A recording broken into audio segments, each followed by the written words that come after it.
Tonight, the Taxpayers Union is in a fight for their life. We'll look at that. And also, if we all had electric cars and we plugged them in tonight into the system, would New Zealand collapse or could it cope?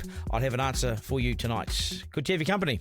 Are we paying these people to front up or are we paying them to fly to Wellington to eat their lunch? Should you really lose your career for refusing to take part in a 90-minute lesson about Māori culture? This government doesn't actually have any idea how to get economic growth. Show us what you made of, Prime Minister. Editor-in-Chief with Duncan Garner. You're with the Editor-in-Chief. Evening, everybody. I'm Duncan Garner and welcome. Tonight, I will look at the Taxpayers Union. They're in a fight for their life over this legal claim and it could end them. And they say, no way, we're going to fight this. So we'll look at that. And also, if I plugged in, and if you plugged in, if we all had electric cars and we plugged them into the system tonight, would it make it? Could it cope or would it blow up the system? The sort of the falsity or not of the electric car debate. So we'll look at that. And also the first woman to head up the Master Electricians in New Zealand, the first woman in 99 years, is with us and she will answer that question. Let's go. It's the Slam Dunk. Okay, so the Taxpayers Union is a group set up to call out the spending of public monies on either pointless projects, rip-offs, overcharging, and where the public's hard-earned money is being hopelessly wasted. There's plenty of this. It's not hard to find. It happens everywhere with government and with councils, and it must be called out. And that's the job of the Taxpayers Union. They point out the ridiculous, the absurd. They highlight conflicts of interest, nepotism. Love them or hate them, they play a crucial, vital, and non-political game, and nothing's off limits. Anyone and everyone is in the gun, and that's not a bad thing either. I've reported on many rorts over the years, whether it be hundreds of thousands of dollars of public money for a zebra crossing or an MP using their stamp warrant to register their private car or using taxpayers' dollars for a private overseas trip. It's not hard to waste money. We like to think there's no corruption in New Zealand, but when more than $180 billion is spent by the government every year, there's always wastage, there's always poor decisions, and quite frankly, some highly questionable projects, overcharging, all that sort of stuff. Those in the gun don't like it, but I think the Taxpayers Union has become vital, especially given the collapse of the media. And the media that I see now is barely a patch on what I walked into 30 years ago as a 21-year-old. Now they appear scared to touch anything that's too controversial that might see them have to get offside with certain groups. They worry incessantly about being called racist or facing expensive legal action or legal threats. So they've become quite timid in a world where citizen journalism is being done online anyway. So they're being left behind and rendered irrelevant, sadly. Good journalism matters, but trust is so low, I can't see how they get it back. The media, it's broken up right across the board now. Revenues have collapsed. Journos have been laid off. New forms of media are emerging. It's dog eat dog. The rules and boundaries online don't exist. So in many ways, the traditional media and their staying at home approach, or staying at home on the porch, playing a careful game, they make sure they stick within these codes and rules that they must adhere to. As signed up members of the old school media, they're kind of been left behind.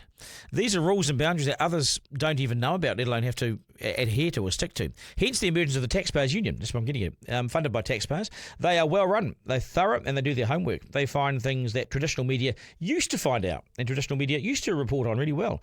They are effectively doing the work the media used to do before they ripped the guts out of the newsrooms, you see. But now the Taxpayers Union are facing the fight of their life for blowing the whistle on the $4 million project that saw whale songs and Māori prayer or karakia played to Cody trees to save them from myrtle rust and Cody dieback, just to help save them. It was funded via MB, the government department, $4 million to an organisation to explore a kaupapa Māori worldview and solution under the wider science umbrella. But the woman on the group receiving the money, Melanie Mark Shadbolt, has sent the Taxpayers Union an extremely threatening legal letter. She is the person they pointed out as both a co-director of the organisation that awarded the funding for the whale songs for Cody trees, but she's also associated with the company that received the $4 million to carry out the project. So gave the money, received the money. That is true. However, what the Taxpayers Union didn't do at the time of their initial publication was say that she recused herself or stood aside from the funding decision, citing the obvious conflict of interest. That's quite important. Ms. Mark Shadbolt, her lawyers then sent the Taxpayers Union a letter claiming that she'd been defamed by being linked to the funding decision, saying that it showed that she was somehow using her position to improperly benefit herself when she, as I said, had stood aside from the decision-making process. Now, she demanded through her lawyers that the entire story from the Taxpayers Union website be taken down and a full retraction and apology be given and a payout to her as well. Otherwise, if that wasn't done, then she'd go to the High Court seeking in excess of $225,000 from the Taxpayers Union and from the director, Jordan Williams, personally. The Taxpayers Union, for their part, say they have amended the website to make it clear that she stood aside. But they are so far refusing to bow down to her and to take the story off their site. For it's true that her organisation got $4 million in taxpayer funding to play whale music to trees as part of a government science project. So the standoff, it continues. The Taxpayer Union, good on them, is refusing to take it down. And Ms. Mark Shadbolt is threatening to go to court. She's not satisfied just with the clarification. She wants to bulldoze these guys. So let me tell you more about this taxpayer-funded approach, however. It's called Māori Rongoa, and Government Department EMB funded it through the National Science Challenge. $35 million, of which $4 million went to Ms. Mark Shadbolt's organisation. And it's about finding traditional Māori ways of healing the kauri dieback and the myrtle rust that's affecting the trees. Now, the National Science Challenge, which is backed by government, says this about it. Quote, Māori worldviews are essential in response to threats to taonga rākau, which is treasured trees. In the fight against kauri dieback and myrtle rust, Māori have been seeking solutions that call on their knowledge systems and understandings of the physical and metaphysical elements of the universe. This includes solutions embedded in the spiritual dimensions of this knowledge that are vital to the protection and enhancement of the natural environment. This is on the government website. These are often overlooked or were subjugated by conventional environmental management practices and the science knowledge that underpins its decision-making. These projects were unashamedly Indigenous and collectively showed how mātauranga-led research could contribute to contemporary biosecurity issues while addressing the aspirations of Māori and their communities. Here's some of their Māori worldview, their science and their work that has been funded by the taxpayer. Have a look. I te kauri haerere runga te whenua, ai te tohora I haerere I runga te matata whenua I te rawa, e tuakana teina ki te kauri. Nā I roto tēnā, ka timata te māui wa tātou rākau te kauri, ka mea tau, māku e tari te tohora ki te kauri. I mohena tātou ngā kōrero kei muri. Ne? I te haere ngā tohora ki te tiro haere, ka haere I roto te moana I koe, ka kite te tahi wāhi pai mona, ka hoki mai ki te mea te kia kauri, haere mai, haere tāu. Ka mea tu tohora, kauri kia tohora, nā kohore ke te noho mai. Ka mea tu tohora, nā mani taku koti. Ka hupu ke ngea tana koti ki runga te kauri. Nā ka titiro tātou te koti o te kauri, me te koti o te tohora, ori te ano, ne? Ori te ano. Nā koe tēne te mea I mea kau, aini pēr ke te rongo kei roto rā I te tohora, me taria tātou, māku e tari. Ka inu e tau ki wāku whanaunga roto o Ngāti wai, ke tuku mai wa tahi whewua tohora, nā ka tuku ngea mai, nā me wa tahi hinu, nā I reira ka tīmata taku mahi ki te mahi hakaora a kauri, ni. A koa ra ngā kauri mate nei ki roto I a mātou, tēnei rohe o mātou roto o Ngāti hine. E ora tonu ana. Rakau no pāmei tēnā mate ki roto I a tātou. Koe tēnei te mea tēnā, ko taiki te wā, ke korosisi ngā wa koutou whenua I te tahi atu rongo, ke kore e pā tēnei mate ki runga wā tātou no kauri. Nā I tēnei wā kei te putake au ki wahotu ki wa tātou iwi ke wahoki, ki wa tātou hapu ki te inui, mena tāe hau ki te mahi tahi ki a rātou, e pāna ki tēnei mahi o te kauri, te hakaorata tātou kauri. Nā koia. So the Taxpayers Union says the whole $4 million for whale songs to heal the kauri's, they say it's a nonsense. And they firmly believe that the legal action is an attempt to shut them down completely from the work that they do. Now, they've reached out to taxpayers to say we need your support. So if you do support them, go for it. And you can make your own mind up about the science and the approach, I'm sure.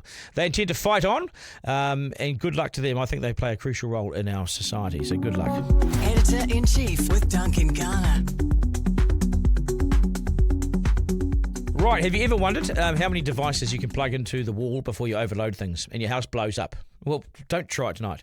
And that question that is often asked is, if we all drove electric cars and plugged them in at night, would it overload and shut down the national grid in New Zealand? Tonight, we'll get an answer to that. What about how many electricians do we train each year? How many are we short? How many do we need right now? For the first time in its 99-year history, a woman is in charge of the Master Electricians organisation, Alexandra Vinyak-Awela. She joins me now. Well, nice to meet you and welcome to the studio. Thanks, Duncan. Hey, so what's the tell people what you do? So you tell people what you do. What I do? Yeah. Yeah, so I'm the Chief Executive of Master Electricians here in New Zealand. And that does what? Master Electricians is a member-owned organisation. Mm-hmm. We've been around for 100 years. This year's our centenary. And essentially our constitution, which is our founding document, says we're there to protect, promote and represent the interests of the electrical contracting industry. Right. So you're in Quite charge broad. of the Sparkies. You represent the Sparkies. Yeah, we represent the Sparkies and those people who are members. Yes. Yeah. And who else are members if it's not Sparkies? Well, they're all electrical contractors. All right, okay. Except last year, obviously there's so much change going on in the electrical industry that actually there's an opportunity to represent the wider electrical industry. You talk about that change. Yeah. Let's look at that because it is, the world is currently going through this. Well, we're going through an industrial revolution anyway, but it's going through this massive change. Yeah. And we don't know what tomorrow brings. Yeah. But you have to be prepared for tomorrow. Are we? In terms of 100%. electricity? Yeah, so I think that's sort of the role that we've leaned into, certainly last year and this year. We've got a workforce that is probably not as prepared as they could be to embrace this whole electrification piece. That's because of the future technology and the stuff that's here now even? Yep, the future technology, that future technology is actually here now operating in New Zealand. Have we got the competent workforce to be able to harness it? Have we got technology adoption happening? Not at the level that we need to if we're really going to lean in. Yeah, so, are they being trained in AI? Are they being trained in the electrification of everything? Not yet. So one of the initiatives that we've kicked off, so, being a member organisation is really hard because you've got to maintain relevancy. If you're not relevant, you die. Yeah. It's like the squash Quickly. courts and you die quickly. Like the media. Well, no comment. So we actually set up an organisation that sits under Master Electricians called Trademaster. Smart. And it's all about working with suppliers, wholesalers, manufacturers to actually get that technology adoption happening at a much faster rate. What's the biggest challenge in that area? Because it's all come on board now, electrification of everything. Yeah. And stuff that we don't know yet. So how do you keep on top of that? So suppliers and wholesalers and manufacturers are actually leading that charge. They're the ones bringing product in from overseas. They know what it's capable of, but they're doing the training at the moment because they can't sell product unless they actually provide the training. So we've said, hey, that's not fair on you. Let's actually help that upskilling process. So we're actually working with them to do it. Because you look at the electrification of cars. So we've got electric cars coming, and the world has signed up to this. Yeah. Whether it's right or wrong, or whether it's right technology even, we've signed up to it, right? Yeah. All the manufacturers. Yet, if we all suddenly got electric cars here, there's not enough points in which to charge them. And we all know that battle. So we need to get with the program. Well, it's sort of looking at the whole supply chain. Typically Master Electricians has only ever really looked at the electrical contractors. But now we're saying actually the issue that impacts the contractor is probably also upstream impacting generation or supply or import of products. So we're looking at a much broader view. So that's where you're taking the agency now. You're going wider and saying, hey, this is in our mandate as well. Yeah, we've got an opportunity to lead the industry, right? We've got an opportunity to actually drag the industry with us and actually make sure we're prepared for electrification because it is here. Yeah, and so are we in terms of the network? I don't know what you know about the network, but when we go home and plug everything in every night, like we plug in so many, we used to go home and there was a dial-up phone and there was you had to get up off the couch to change your TV and that sort of thing. The world's changed. Yeah. So we plug everything in. Kids are plugging in this, that and everything. Are we overloading the system? Well, winter's coming, isn't it, Duncan? Yeah, there we go. There's the answer. So, look, I think, are we overloading the system? I think there's a lot of people out there who have different views on it. And so I hear often, that'll never happen, because the grid can't sustain it. But we've got this opportunity to balance renewables with actually technology now that helps energy distribution companies control what electricity you're using in your home and at what time. The technology's here. Yeah, but they're already doing that, aren't they? Well, they are to a point, but they've sort of got to get consumers on board, right? Consumers have to buy into the fact that actually if I put in a special smart board that allows Transpower or whoever to control my energy usage, Big Brother's not watching, but we're actually using electricity smarter. Well, we need to because we need to use it when it's cheaper. 100%. We need to be able to trade it. That's right, and the best people do. Yep. Right? Yep. So when's the best time to use electricity? Such a good question. Well, I It's don't know. overnight, is it? It typically is, but then you've got your EVs, for example, which can store energy and actually release it back into the grid when you need to use it at your peak time. So that whole concept around batteries and how you're using your smart devices to store, charge and release it is sort of it's here. It's So just that when we're should not we- talking about it. When should we be using our electricity? When should we be powering up, if you like? Is it overnight? Well, it depends, really. It depends on where you live and what you do. I mean, I think if you think about post-COVID and lots of people working from home, well, during the day, no. But now most people are going to work. So where does the population sit in terms of are they at home? Are they not? Is your neighbour at home? If Well, it's he's all at been over home the show now. Yeah, but if he's at home or she's at home and she's a bit elderly, she'll be using it during the day, but in the evenings you'll be coming home. So how do you trade, with your neighbour? I mean, that's the technology they're using in Australia right now. Is it? Yep. If we were to all have electric cars now and take them home and plug them in, Yeah, could the grid cope with a population of 5 million with electric cars? probably not. No. No, I would say, and I'd need to go and check You've the been figures. told that. You've been told that.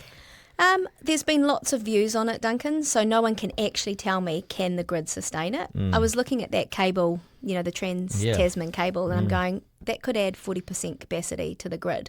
So Is this a second cable? this is the one that TasLink is looking Yep, yep. at doing. And I'm sort of going, being able to trade and work with Australia is a no-brainer. I thought we were anyway. This would give us 40% more capacity. Yeah, to the grid. God, how much would this cost to do? It's a huge infrastructure Gosh, project. yes, I saw the figures. Yeah. Sorry, It's I massive, don't recall right? them. It's massive. Yeah. And they can't start till 2028, but they'll be done by 2032, which isn't that far away. And so this lays a cable between us and... Australia. Well, I would have thought we would have done that by now. Yeah, it's a no-brainer.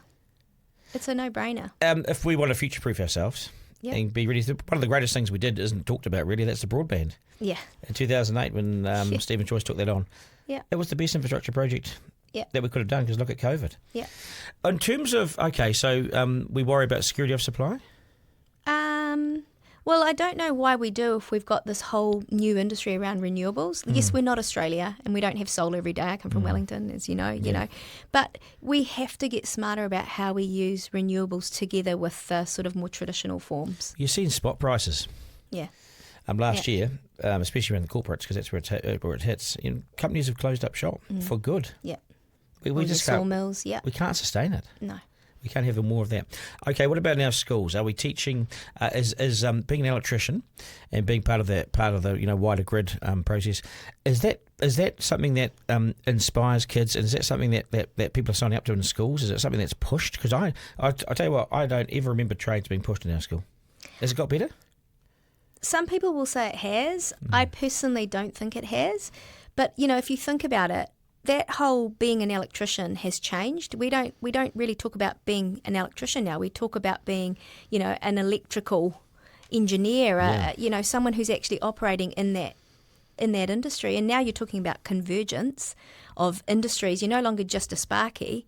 You're now an electrical, essentially. Well, it's complex, right? Well, it is. Well, you've got convergence of industry. Where does the electrical contracting industry stop and the ICT industry start? Well, where does the stuff around the grid stop? Where does the domestic stuff stop? 100%. Where does the AI start? Where does Yep. the future grid, being purpose built? I mean, And now you've got products that cross all of those, so you've Yeah. got smart boards, for example, that are controlling all of that. Allow the consumer to control how they're using their electricity and their devices. are they learning all this on the apprenticeships?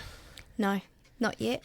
So how do they learn? How do they learn that stuff? How do our future electricians learn this? Well, that's why we've launched into Yeah. Trademaster to try and Keep get them up. up to speed, keep them up to speed. And see, this is not just solely in your domain in your area. Every industry Yeah. is facing that convergence with AI and technology, and it's just a mass dumping, of Yeah. what we knew and what we don't know now. Yeah. And so you're the person that's for the first time in 100 years having to face up to it, and you're the first woman in there as well. I am, yeah. How's that gone down? Hopefully, like no big deal at all. It has actually been no big deal. So I Good. get those questions a lot, Duncan, and I'm loath to say, it's fantastic, it's radically different. It's actually been no different. I think Shouldn't be. No, it's not. And competency and what you bring to a job, everyone brings some sort of diversity, Of course. whether you're woman or you're not. The diversity of thought is what you're bringing But to you've the table. been in apprenticeships before. You've worked in that area, Yeah. right? Yeah. Yeah. So this is just natural progression, right? Yeah, it's a fantastic role. I feel very privileged to be able to do it. So in terms of and congratulations on the role too, and good on you for coming and talking to us. But the issue of apprenticeships, which we're just talking about, how many do we train every year, and how many do we need? We're 6,000 short at the moment. 6,000 sparkies short. Yeah, right now. And every year, 20% sort of move into retirement. And that number's just going to continue to increase. How many have gone to Australia? Good question. The Truckloads, brain eh? drain. Yeah. And what we're seeing is that it's not just the individual who's leaving. These are family units who are so exiting. It might be 2 or 3 sparkies. Well, it could be be. the sons It's the family. So they're not likely to come back. If they were going off and doing their OE and having a couple of years, great, we would hope they'd come back. They're not. And have you seen that? You've seen that number? We've of your seen members? those numbers. Yeah, Brad Olsen came and did a couple of prezos for us last year, and it was scary numbers. The numbers are massive. Yeah. And so we're 6,000 short in terms of training. So how many do we train every year? It's a really good question. Do we not know? Well, I'm wanting to say sort of 7,000, because at the moment we've really got 2 training providers operating right now in New Zealand. That's it for electricians. That's it. So about 7,000 seems like a lot, right? Yeah, we've got about 3.5 at each one, sort of thing. So yeah, And is that 3 years on the job, is it? It's a 4-year apprenticeship, 4 3 to years. 4 year apprenticeship. What we also know though is that Who's giving the apprenticeships? what do you mean? Well, do they go and sit alongside someone who's senior? And do they? So the employer. So we need the Yeah. employer in the picture, right? Yeah. Because without the employer, you're not going to have an apprentice. And some will be more willing than others, right? Yeah, so someone's got to take a punt on a young person and say, yeah, I'll hire you and let's get you into an apprenticeship. It used to happen easily, but I think now, not everyone wants to sort of be willingly give of their time, right? Well, I think they see it as a risk, don't they? Because you're taking on labour. This is the time to train, right? But it's also the hardest time economically. Yeah, I know. Because you're taking on extra people. Well, in employment law and health and safety and all sorts of things you're all the responsible for now. compliance, Yeah. One of the things I was just going to touch on was that within 5 years of somebody entering in our industry, for example, only 30% stay in the industry. Say that again. I know, it's a scary figure. Of someone starting, or a cohort of people starting at a particular time, within 5 years, only 30% are left. Wow, one And in I went, 3. I don't believe that. That's wrong. Go back and rerun me the numbers, because I just fundamentally it didn't feel right. And they said, no, that's correct. And that's a good stat, Duncan. Apparently that's a really good stat. Yeah, now I've seen some stats like this. I didn't know it was that low. No, that's really good for our industry, apparently. 30%? Yeah, in other Where are they industries, going? it's well lower. Well, they might be going to Australia, they might be changing profession, they might be moving into an adjacent industry. So that's why this whole thinking about the wider industry is so important, because we want to retain them in some form. Of course, because you've invested in them. We've invested it, the employers invested in them, the government's invested in them in terms of training. Well, this is what gets me about the old this whole Australia argument, is that we put someone into school at, well, I was going to say 5, but maybe 2, in New Zealand. And so we're bankrolling this. We fund this right the way through till they get to university, and then they pay a little bit, but we still fund it, 80%, I think. So you put tens of thousands of dollars, or hundreds of thousands of dollars of investment into these kids. Yeah. And then Australia comes and picks them up so easily. That's why we need the economy to be good. Yeah. That's why we need it to work. Well, we need people who also have ambition, and this is the other thing I was wanting to touch on was with the recent challenges last year. Think about Duval. Think about some of those other big companies that have not held money in trust. We've now got potentially an industry that goes, bugger that, I don't want to get bigger. I don't want to have to worry about being out of pocket. I'm happy doing my little bits and bobs, and getting along. We don't want an industry that hasn't got ambition to grow. Does it lack ambition? I don't know if it lacks ambition, but my nervousness is if this continues, if we keep facing challenges like that, how are we creating ambition? Well, subbies won't expand. That's right. They won't grow their business. They won't take on their next apprentice. They don't want to get bigger. They're comfortable doing what they're doing. How many get burnt out of something like the Duval? How many? And we've seen lots of, we've seen quite a bit of collapse of different construction companies. Yep. Has that hurt?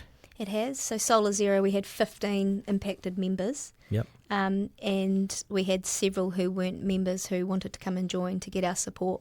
So, 15 members is a significant number of of contractors that are out of pocket. It's a big business. Yeah. Duval had several. We're still dealing with a whole lot of the others that are coming up to time. And what sort of money are they owed? What sort of? Anywhere from 10 to 70,000. Well, for a one-man band, that's quite a lot of money. Well, that might be a third of their income. Yeah.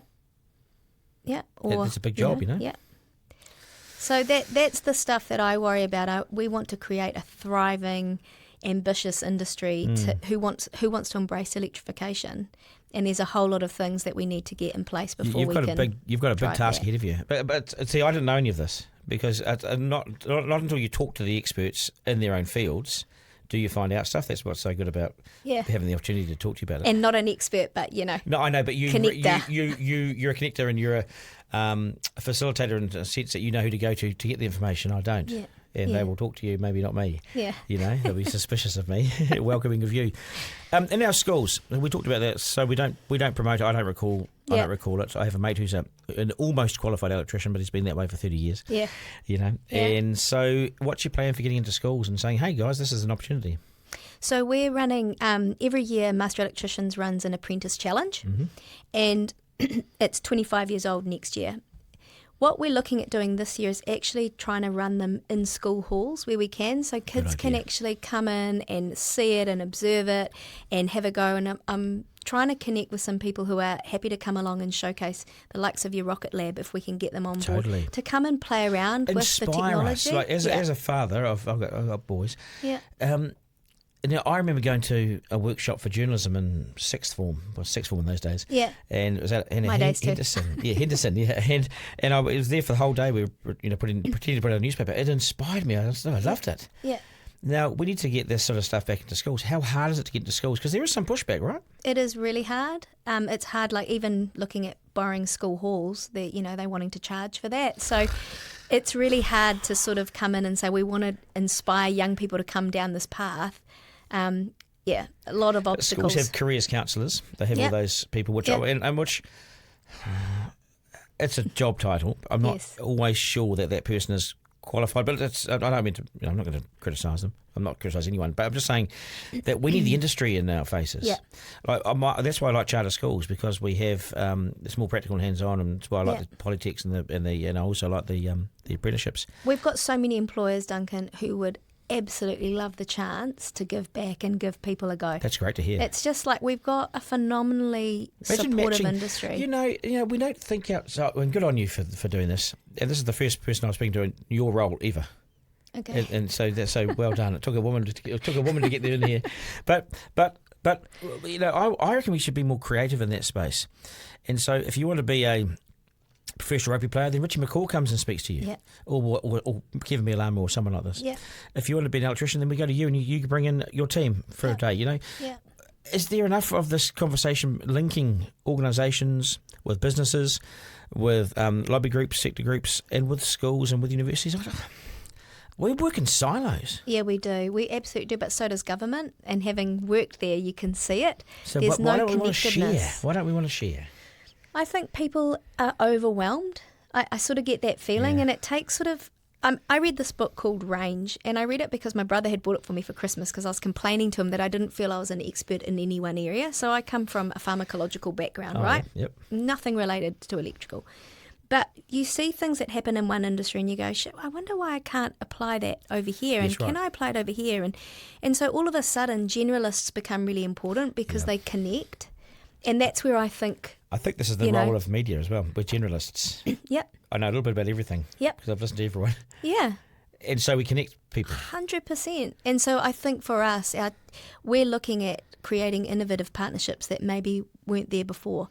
And how do you do that? And you just start a conversation and you talk about where there's alignment. And there might not be, but there might be. These are soft skills. These are crucial. These are the crucial ones that exist outside of AI and everything. It's about people-to-people contact and two people being willing and motivated to make it work. Yeah, 100%. It's all you need. Yeah. But you need the two to come together. You do, which I think nowadays appears much harder than it should be, because I think there's suspicion. There's people guarding their den. Yeah. There's all that stuff, Yeah. Well, I think post-COVID, I've been reflecting on this. Post-COVID, things have changed from being relationship-based to transactional. All my dealings with people have become largely transactional, even with government. You think back to your time, my time, everything was relationship-based. Look, absolutely, and it had to be. You to break stories, and you had to go into their offices and you talk to them. You got stuff, you got documents, you did. Yeah. Nowadays, it's all via your phone. It's 100%, or 0800 lump number, and you might get lucky to get someone to call Google. You back. Yeah.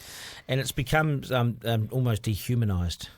Well, it has. Some of the things we've been dealing with last year, serene heaters, the Duval stuff, it's like, I'll ring the 0800 number. Like, we can't get in front of the right person to talk to them. Well, but that's because accountability no longer matters, you see, because if you get in front of people, you can force the issue. That's right.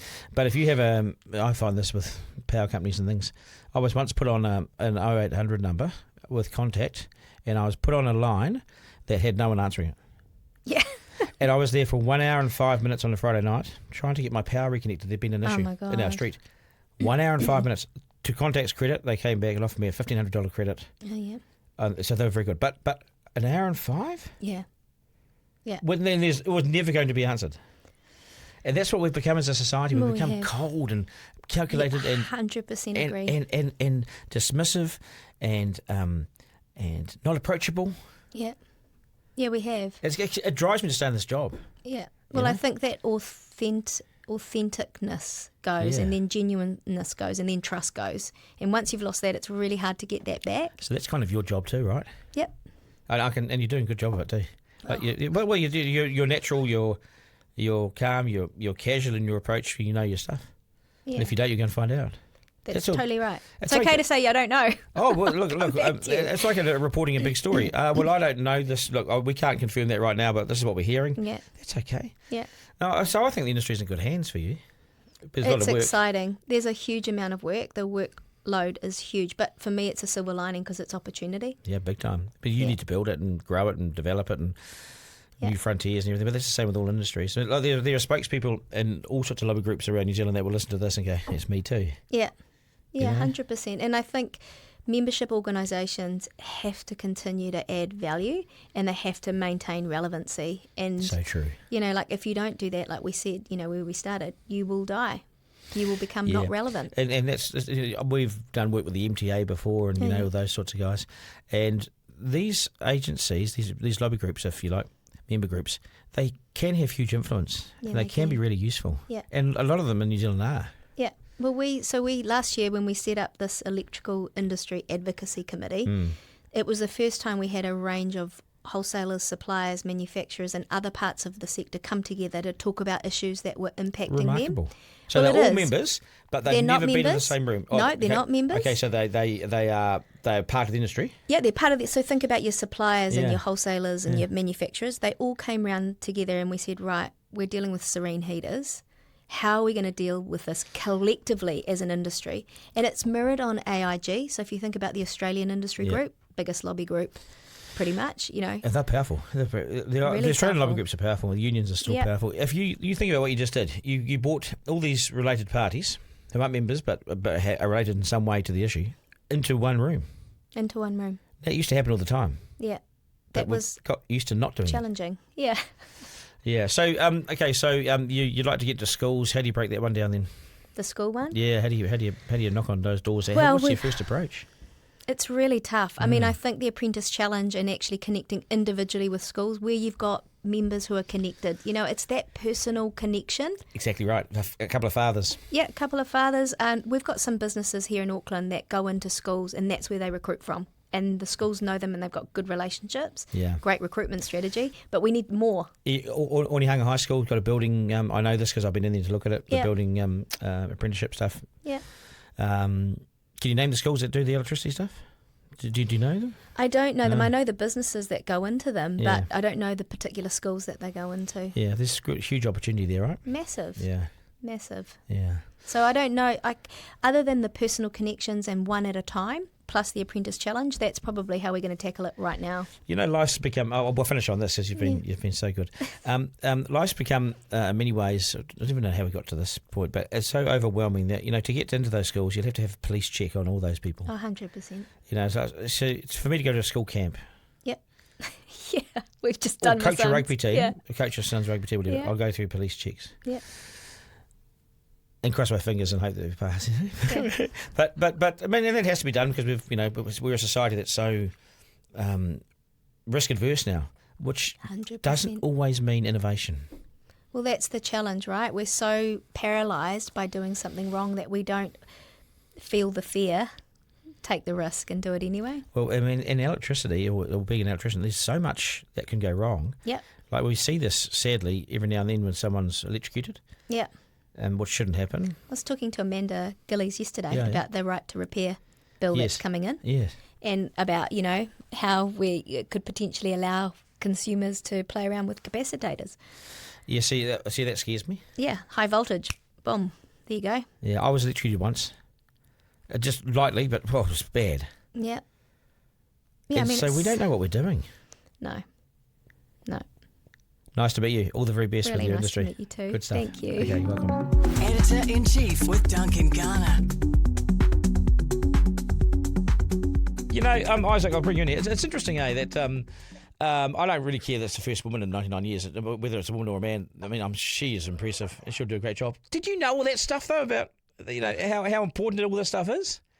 Yeah, I know. Yeah, no, I mean, no, I didn't at all. Yeah, it's just like, I don't know. It's just something you don't really think about, but That's when you exactly hear right. about it, you're kind of like, That's that exactly makes right. total sense. But things like, if you want to be an electrician, why aren't they having more workshops in schools to show you what it means and to get you interested? You can't get into schools. I love the answer, though, to the question about the electric cars. If we all had them and plugged them in, it would sink us. We couldn't do it. Wow. Yeah, no, it's just like, which almost seems like a basic thing that we should be able to do, Yeah. Electric vehicles are on the rise. Well, It's that's what only they a matter say, of right? time. Exactly. Yeah. We've got a letter to the editor there. There's a couple, but I'll just put in one for tonight. This is an excerpt from the daily SCG email I received. This is rubbish. This is the rubbish that's going on in our health system. So this person writes, Catherine joined the call today. That's obviously his wife. She's an intellectual disability trainer and mental health community nurse in the Wellington region. She has sent Julian some examples of decolonisation posters in the hospital admin building. She thought that when the national government came in that the Māorification would die down, but the healthcare leadership have actually doubled down on it. They have a karakia every morning in the hospital, and at the end of every day they have karakia at the start of every meeting. Catherine doesn't join in. She's Christian and doesn't want to pray to Māori gods. Her direct boss doesn't agree with it all either, but suggests that she should at least participate every now and then. Catherine says all the other staff are completely brainwashed with Māorification and go along with it all willingly. Posters are everywhere, down the corridors and office and staff rooms. She's frequently encouraged to undertake cultural training. Cheers, George. So it must be George's partner, wife, something. Yeah, well, that's the system we're in, isn't it? And I don't know if you have a view on this, Isaac, but I don't know if we need cultural training or we need more operations. I would have thought more operations. More operations for people of all cultures. Yeah, I know. It's interesting. And I guess, I don't know what kind of karakia they're doing, but a karakia can be a Christian one. There are lots of Christian karakias. And so, yeah, I mean, I don't know, maybe she needs to ask you about the translation of the prayers they're doing. Yeah, but if something's not your maybe- religion, if you're not religious, or if you pray to someone else, you can't be forced to do anything like that, you know. No, definitely not. You can't be forced to do it. But I mean, it sounds like she's not. She doesn't participate in it. That's fine. I mean, she maybe she has to stand up at the beginning of a meeting. Oh, poor thing. It's a little bit of kind of just like 30 seconds at the beginning and end of every meeting. You don't have to say the words. You don't have to say amen at the end. Whatever. But I mean, is this sort of thing that should be happening in workplaces? This is a good debate. Let us know what you think. You can always email me and let me know. But what do we think this is a place for? Is this a place where there should be cultural training going on at every meeting? I don't know. You tell me. I think hospitals, you want to get better. You want to get some medicine and get better. Anyway, that is us. Thanks for your feedback and your support. Get in touch with our social media, Duncan Garner Podcast, TikTok, Instagram. Flick us an email, duncan@rover.nz. We love the emails. We've got them coming in. We've got a big stack of them coming in, so we appreciate that. Subscribe as well. We're almost there, eh? 15,000. 14.5, sorry? 14.5, I think. Yeah, I'll do a quick check right now, shall I? See where we're at the time of recording this. Because that's 50 press-ups for me. Yeah. We're pretty much at 14.6 thousand, which is great. I'm 400 away. I'm going to get there by the end of March, aren't I? Unless there's a collapse in the audience. Yeah, I surely. wonder if I could... Do you know what? I went to the gym last night at 10 o'clock. I'm that worried about it. I just pumped some tin. To my guys, Isaac, thanks, mate. I know you're getting better, so I appreciate you tuning up today. Thanks to my guys. We'll do this again tomorrow. Remember, life isn't a dress rehearsal. There's no curtain raiser. This is it. We live in one of the best places on earth, so get out and enjoy it and have a great rest of the day. Take care. Ta-da. Editor-in-Chief with Duncan Garner.